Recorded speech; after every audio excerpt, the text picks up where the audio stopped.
Greetings and welcome to this edition of Positronic Hypersonic. Positronic Hypersonic. Positronic Hypersonic. I'm Barry P. Cook, and I'm here to talk to you about Evil Dead Burn, the latest installment in the long-running Evil Dead franchise, which just opened this weekend. And as the film starts, at his family's lake house, Joseph Price researches his late grandfather Benjamin's studies about the Necronomicon and Deadites. He uncovers the Kandarian dagger, which Benjamin claims can destroy Deadites. His discovery attracts Deadite Jessica from the previous film, Evil Dead Rise, who murders a pair of fishermen before making her way towards Joseph. Later, Joseph's brother Will gets into a fight with his wife Alice and eventually drives away, crashing into Jessica, who stands in the middle of the road. As Will burns to death in the car wreck, Jessica recites a passage from the Necronomicon and passes the Deadite possession to Will.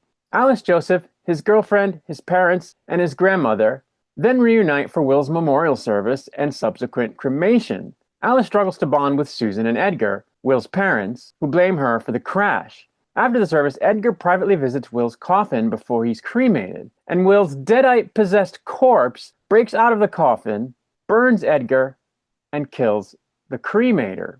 The family then returns to the lake house where Edgar slowly succumbs to possession. During a tense family dinner, Edgar stabs the family dog Max to death and collapses. Joseph and his girlfriend attempt to drive him to the hospital, but he murders the girlfriend after mutilating her fingers and causing the car to crash while Joseph flees.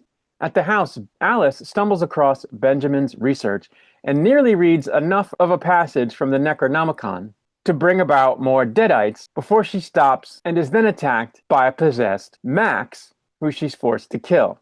Joseph arrives at the lake house when his girlfriend suddenly appears, now also a Deadite. The family lock her in the basement and try to flee, but are forced to retreat when Edgar and Max confront them. Max apparently not dead. While the others barricade the house, Joseph's girlfriend tricks the grandmother Polly into letting her out. She then brutally attacks the entire family, trying to track down the Kandarian dagger. Joseph eventually manages to overpower and kill his girlfriend by smashing her head in. Polly, though, now possessed by a Deadite after her encounter with the girlfriend, manipulates a traumatized Susan into letting Deadite Edgar inside. Susan and Edgar share a very gruesome human-on-Deadite kiss, and Susan becomes to succumb to Deadite possession while trying to convince Joseph to tell her where the dagger is. Edgar attacks the family, including Joseph, going back on his word that he gave to Susan that he would leave Joseph alone.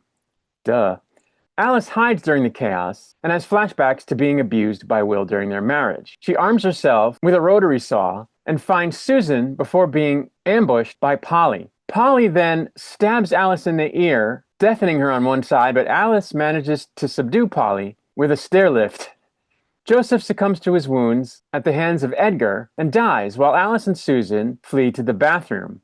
Alice ties Susan up and confronts her about never believing that Will was abusing her. Susan admits her hatred for Alice and becomes fully possessed. Alice fends her off and escapes to the attic, finding the Kandarian dagger amongst the grandfather's things. Now a Deadite, Joseph attacks her, but she manages to kill him with the dagger. She then flees to the roof, pursued by Susan and Edgar, and drops the dagger while trying to get away. Climbing back into the house via the chimney, she manages to decapitate Susan and fatally wound Edgar with the saw before setting the house on fire. Alice kills Max, this time, I guess permanently, with the dagger, before collapsing. Then Will arrives at the burning house and pursues Alice to a building site. After a lengthy struggle, Alice manages to trap Will in a pit filled with tar and kill him with a jackhammer and the dagger.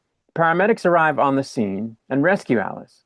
Meanwhile, the still possessed Polly is revealed to have escaped the house and is found by a motorist crawling away since her legs are messed up. Polly then scratches the motorist's leg, passing on the Deadite possession to her. In a post-credit scene, the daughter of the crematorium's manager finds the unclaimed ashes of Ellie from Evil Dead Rise before Deadite Ellie appears in the mirror and somehow kills her. And that's where the movie ended. So I remember the first time I saw The Evil Dead. It was on VHS tape. It was like 1985 or so. We had a Halloween party at my house, and we watched this crazy movie, which we were kind of confused by because it was very funny and horrific at the same time. And we learned some point thereafter that that new, or seemingly new anyway, style of film was called a horromedy. So since then, I've always been a fan of the Evil Dead films and even the show Ash versus Evil Dead. In fact, I played, God, it's got to be 25 years ago, and maybe only 20 years ago, but decades ago anyway, a very fun Evil Dead video game on either PlayStation or Xbox, which of course Bruce Campbell was in. So it was just awesome. But anyway, I enjoyed the Ash versus Evil Dead series. I didn't think much of the Evil Dead remake from, I guess, 2013, but I did really like Evil Dead Rise. I thought that was a good movie. And I think that this movie is a worthy successor, but it's not as good, in my opinion, as Evil Dead Rise. I found Evil Dead Rise to be very, very creepy because the main deadite throughout the whole thing is a young mother, and her young kids are some of the victims. And that just made it super creepy to me and super kind of agonizing to watch. And that's how you're supposed to feel when you're watching these movies. And I think they did try to recreate some of that tension here by having it also set, pretty much in the one location of the house, which I guess is an Evil Dead tradition, setting it in a small confined space. But I don't know, it just didn't come across to me as quite as dark. It's creepy enough and the gore is crazy, but I don't know, it just didn't hit me the way Evil Dead Rise did. I think part of that has to do with the fact that the Deadites were less focused on tormenting and torturing and harming the humans, as they were focused on trying to accomplish a goal, which was to get the dagger. So I thought that kind of shifted the tone of the film, and it didn't do for me what previous Evil Dead films had.